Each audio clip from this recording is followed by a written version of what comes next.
The day I signed the papers on my first house, not a single member of my family was there.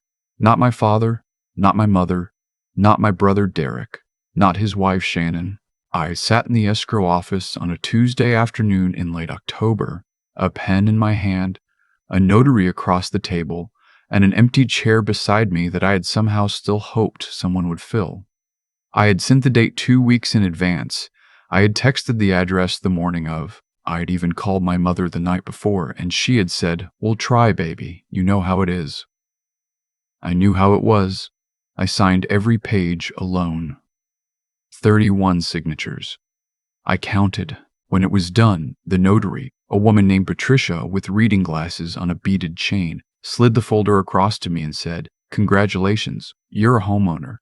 She said it warmly, the way people say things when they can tell no one else is going to say it for you. I drove to the house by myself, stood on the front porch of a small 2-bedroom in Raleigh, North Carolina, with a key in my hand and the particular silence of a thing you've worked toward for 3 years finally arriving.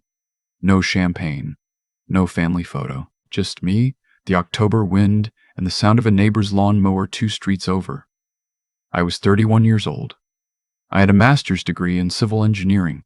I had spent the last 6 years working contracts, living in a 1-bedroom apartment, eating rice and chicken 4 nights a week to save the down payment my family had told me I would never manage on my own. "You're not the type," my father had said 18 months earlier when I first mentioned I was looking.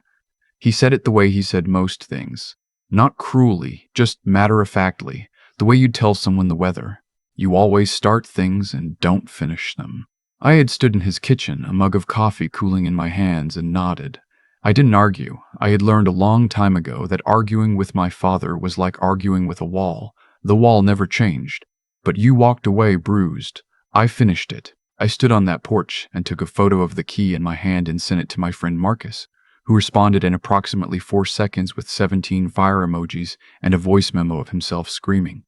I laughed for the first time all day. I did not send the photo to my family. I want to be honest with you about something. The absence that day didn't break me. I'd been preparing for it in small, quiet ways for most of my adult life. What broke me, or something closer to broke me, came 11 days later on a Sunday evening when my phone lit up with a call from my mother. I almost didn't answer. I was eating leftover Thai food on the floor of my living room because I hadn't bought furniture yet, and I was watching a video about how to patch drywall, and for a moment I thought, I could just let it ring. I could just be a man eating pad, CEO on his own floor, in his own house, and not answer. I answered. "We heard about the house," my mother said. Not congratulations. Not I'm sorry I missed it. We heard. "Word travels," I said. "You want word not brawl engine it. She said you'd bought a place over in Raleigh." A pause. "We didn't even know you were that far along." "I sent you the date," I said. "A few times, actually." Another pause. Longer. "Your father and I want to come see it. Derek and Shannon, too. We thought maybe next weekend we could all come over, make a day of it."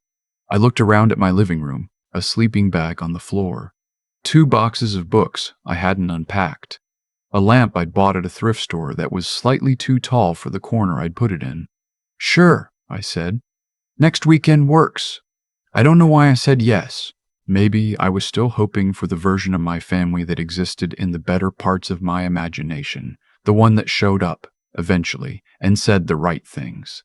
Maybe I was lonely in the specific way that a new house can make you lonely. All that space with no history in it yet. They came the following Saturday. All 4 of them. My father walked through the front door and did a slow turn in the entryway the way a contractor assesses a property, not the way a father walks into his son's home for the first time. He tapped the wall near the door. He looked at the ceiling. "Square footage?" he asked. 1,100, I said. He nodded slowly, the way he nodded at things that were slightly below his expectations. My mother hugged me, briefly, and then began walking through the rooms with Shannon, commenting on what paint colors would look good and whether the kitchen layout was practical. Derek shook my hand and asked if I had beer, and when I said I had 2 IPAs in the fridge, he looked mildly disappointed. I'd cleaned the place for 2 days. I had bought a second-hand couch and a kitchen table and 2 chairs, so they would have somewhere to sit. I had made a pot of chili because it was the one thing I could cook well, and it was cold outside. And I had genuinely thought that maybe sitting around a table eating chili in the house I had worked 3 years to afford might feel like something. We sat down. My father looked at his bowl. "You own this outright?" he asked. "No cosigner." "No cosigner," I said. He looked at my mother, a brief look I couldn't fully read. Then he said, That was it. That was the whole review." That was it. That was the whole review." It was Shannon who brought it up. She did it the way Shannon always did things. Sideways, with a smile, like she was just making casual conversation and wasn't steering towards something specific. "So," she said, stirring her chili, "have you thought at all about what you'd want to do if you ever needed to? Like leverage the equity? Like if the family ever needed to consolidate something?" I put my spoon down. "What do you mean?" I said. It wasn't quite a question. Shannon looked at Derek. Derek looked at his bowl. My father cleared his throat. "What Shannon is getting at," he said, "is that your mother and I have been in a bit of a financial situation lately. Nothing serious, but we thought, since you've got the asset now and since family helps family, maybe there was a way we could work something out, something on paper, just to give us a little flexibility." The kitchen was very quiet. I looked at my father. I looked at my mother, who was not looking at me. I looked at Derek, who had apparently known about this conversation before it happened and had said nothing. I looked at Shannon, who was still smiling the way people smile when they've said the hard part and are waiting to see if it lands. "You want me to put the house up?" I said. "Not put it up exactly," my father said. "More like use it. Strategically, as a family." "As a family," I said. "We've always done things together," my mother said, finally looking at me. Her voice was soft. It was the voice she used when she wanted me to feel like the difficult one, like the one making things complicated. "We're a unit, Caleb." I want to tell you what that word did to me. Unit. After the Tuesday in the escrow office with the empty chair, after 2 weeks of radio silence, after my father's I picked my spoon back up. I finished my chili. I asked if anyone wanted seconds. Nobody did. The visit ended about 40 minutes later, politely, the way visits end when the thing you came to ask for hasn't been agreed to. My father shook my hand at the door. My mother hugged me again, a little longer this time, the way people hug when they're disappointed. Derek said "nice place" on his way out, the first genuinely neutral thing anyone had said all afternoon. I stood in my doorway and watched them drive away, and then I went back to my kitchen table and sat there for a long time. The thing I kept coming back to was the math of it. Not the money. I'd figure out the money. I always figure out the money, the math of attention, the math of how a family can be completely absent for every hard thing and arrive, without apology, exactly when there's something to take. I called Marcus that night. I told him the whole thing. He listened without interrupting, which is one of the things I value most about Marcus, and when I finished he said, "So what are you going to do?" "I don't know yet," I said. "Yes, you do," he said. He was right. I did know. I just wasn't ready to say it out loud. 3 weeks passed. My father called once, left a voicemail that was friendly in the careful way of someone who wants something. My mother texted a photo of a casserole dish she thought I might want for the kitchen.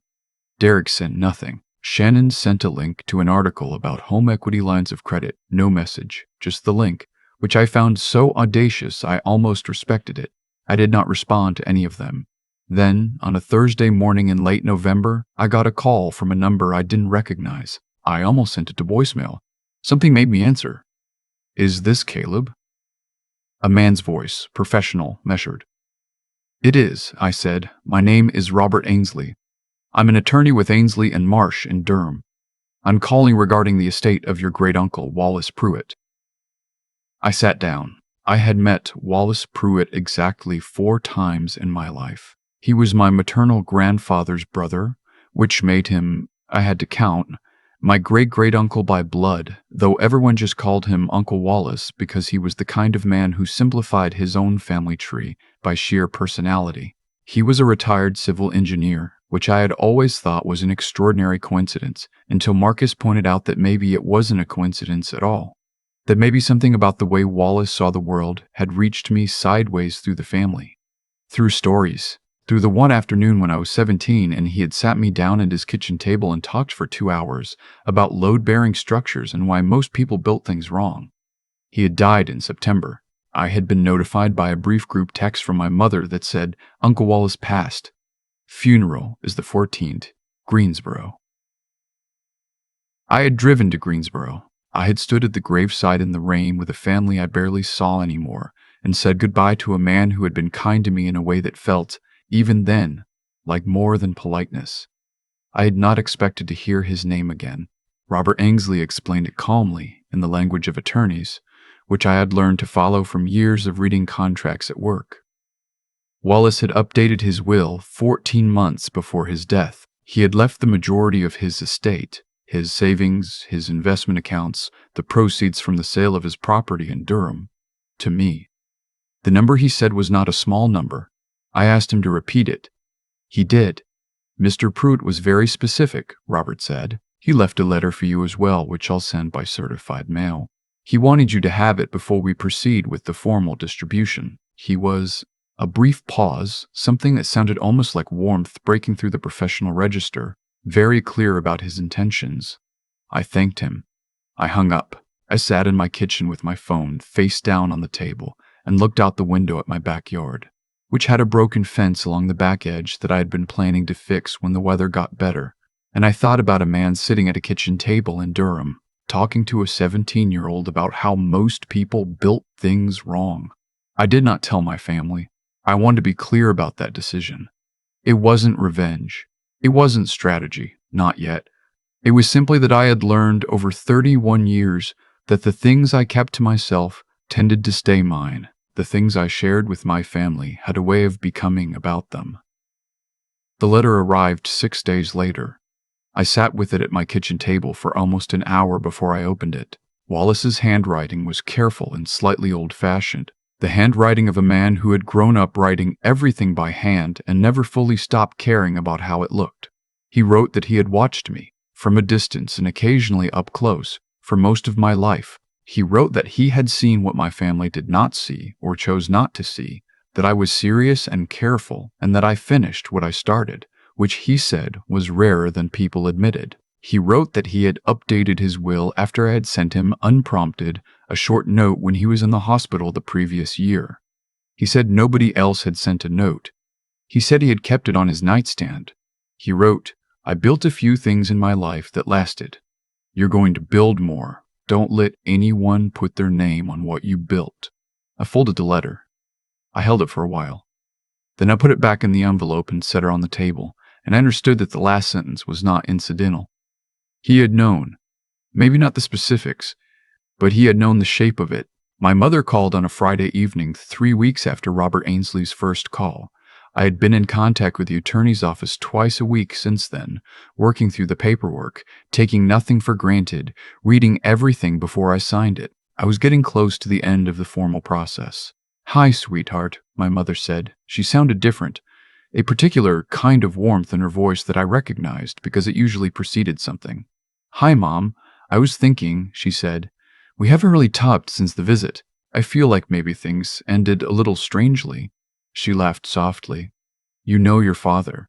He doesn't always say things the right way." "It's fine," I said. "I just want you to know that we're proud of you. The house and everything. It's a real accomplishment." I waited. "Actually," she said, "I was talking to your Aunt Gloria, and she mentioned she heard something about Uncle Wallace's estate, that there might be some kind of distribution happening." There it was. "Gloria mentioned it, huh?" I said. "She didn't know details, just that there was something. And I thought, Wallace was family. He didn't have children of his own. I always assumed when the time came, he'd want things to stay in the family." "He did want things to stay in the family," I said. A pause. "So there is something." "Mom," I said, and I kept my voice very even, the way I kept my voice when I was reading a contract and found a clause that needed to be addressed carefully. "I want to ask you something, and I want you to answer honestly." "Of course," she said. "When is the last time you called me? Not about something you needed, not about family logistics, not because you heard something from Gloria, just to talk to me." Silence.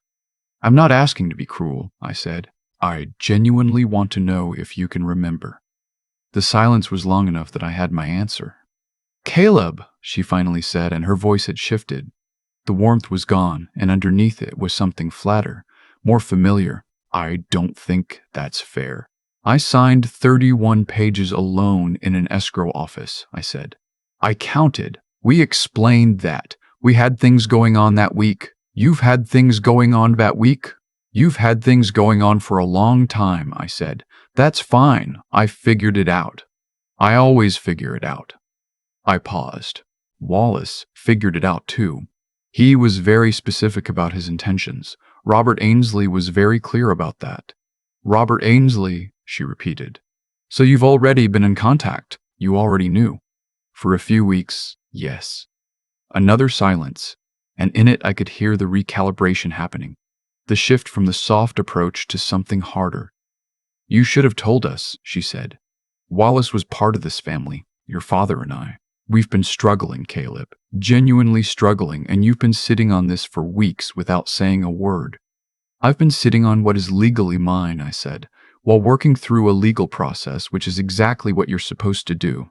I didn't realize I owed a status update. That's a cold way to talk about your family. Is it? I said. What's the warm way? Because I've been trying to figure that out for a while. She hung up. My father called 20 minutes later. He did not start soft. I want to understand something, he said. You've inherited money from a man who was part of this family, and you've been going through the process without telling anyone. Do you understand how that looks? I understand how it looks to you, I said. From where I'm sitting, it looks like a man who was kind to me, left me something because he wanted to, and I'm handling it responsibly. We're your family. I know that, I said. I've always known that. I've shown up for it consistently, even when the showing up wasn't returned. I don't say that as an accusation. I say it as a fact. You don't get to rewrite history, my father said, and his voice had the edge it got when he felt cornered, a hard brightness that I had been flinching away from since I was a child. We raised you. We supported you. I appreciate what you did for me when I was young, I said. I mean that, and I've also been on my own financially since I was 22. The support I've needed as an adult, I've mostly built myself. You were there when I was a kid. You weren't there when I bought a house. I let that land. I'm not angry about it. I just need you to understand that those two things are both true. He said something about gratitude. He said something about family loyalty. He said at one point, Wallace would be ashamed of how you're handling this. And that one I had to breathe through, because it was designed to hurt, and it nearly worked. I have his letter, I said. His last letter, the one he wrote to me when he updated the will. If you'd like, I can read you the last line. Silence. He said, don't let anyone put their name on what you built. I paused. I think he was pretty clear. My father had nothing to say to that, which was, in its own way, the most honest moment we had shared in years. Derek called the next morning. I almost found it funny. The order of them, each one stepping up when the last one hadn't landed. Derek's approach was different. He skipped the warmth and the indignation and went straight to negotiation, which I actually respected more. Look, he said, I'm not going to pretend I don't know what this is about. Dad told me. Mom told me. I just want to have a straight conversation. Okay, I said. Shannon and I are in a bad spot. It's real. I'm not asking you to fix our whole situation, but if there's any way, a loan even, something we pay back with interest, it would genuinely help. I thought about Shannon's link to the home equity article. No message, just the link. Derek, I said, did you know when you all came to see the house that the plan was to ask me to leverage it? A pause. I knew there was going to be a conversation. And you didn't think to call me first. Give me a heads up. Nothing. It was complicated. It's always complicated. It's always complicated.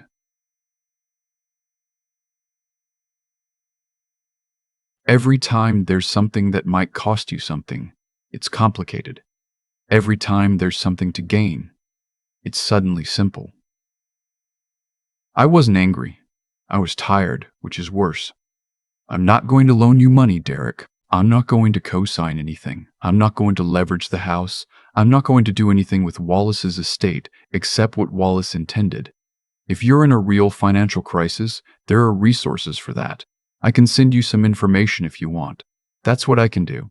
He hung up. I sat with my phone for a while. The house was quiet around me. To the kitchen window, I could see the back fence, still broken, the wood gray and warped.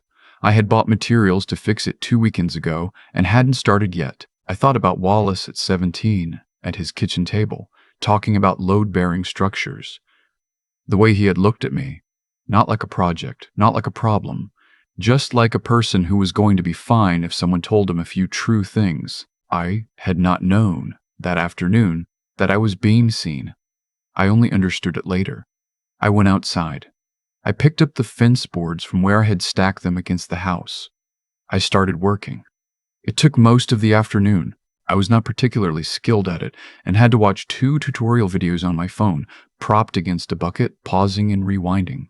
The neighbor from 2 streets over, the one with the lawnmower, came by at one point and watched me for a few minutes and offered a suggestion about post alignment that turned out to be correct. By 4 o'clock, the fence was fixed. Not perfectly, but it was solid, and it was straight, and it was mine. I stood back and looked at it. Marcus called that evening, because Marcus has an instinct for timing that borders on supernatural, and I told him everything, all of it. He listened the way he always listened, and at the end he said, "So how do you feel?" I thought about it. "I feel like I live in my house," I said. He laughed. "That's a good answer. I think it might be the only answer," I said. I signed the final distribution paperwork 11 days later. Robert Ainsley walked me through it in his office, which had the particular calm of a place where large things are handled quietly, and when it was done, he shook my hand and said, "Mr. Pruitt spoke very highly of you. In case that's worth anything." It was worth something. I drove home. I parked in my driveway, which still gave me a specific feeling I wasn't tired of yet, and I sat in the car for a minute before going inside. The November sky was doing that thing. It does in the late afternoon, going orange and gray at the edges, the light flattening out across the rooftops. I thought about what my father had said. You don't get to rewrite history. He was right. I didn't want to rewrite it. History is what tells you what held and what didn't, what was load-bearing and what was decoration. You don't change it. You just learn to build differently. I went inside. I hung my keys on the hook by the door, a hook I had installed myself slightly too high, then reinstalled at the right height because I had been paying attention to how doors work. I made dinner. I ate at my kitchen table. I kept Wallace's letter on the windowsill above the sink where I could see it while I washed dishes, the handwriting careful and slightly old-fashioned, the last line visible from where I stood. I looked at it for a while. Then I put on the water for coffee, and I thought about what I was going to build next.